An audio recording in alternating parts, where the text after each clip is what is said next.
Je te rends grâce pour tant de prodiges. Psaume 139. Envoyé dans le monde comme peuple pour la vie, notre annonce doit aussi devenir une véritable célébration de l'Évangile.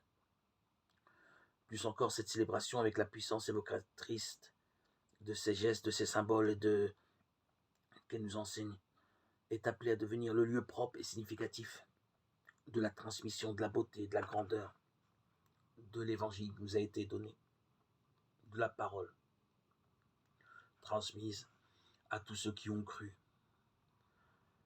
À cette fin, il est urgent avant tout d'entretenir en nous et chez les autres un regard contemplatif, ce regard né de la foi dans le Dieu de la vie qui a créé tout homme en le faisant comme un prodige, psaume 139. C'est le regard de celui qui voit la vie dans sa profondeur et en saisissant les dimensions de gratuité, de beauté, d'appel à la liberté et à la responsabilité.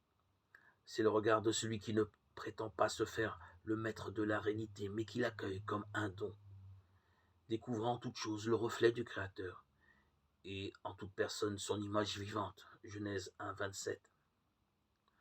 Ce regard ne se laisse pas manquer de confiance devant celui qui est malade, souffrant, marginalisé ou au seuil de la mort. Mais il se laisse interpeller par toutes ces situations pour aller à la recherche d'un sens.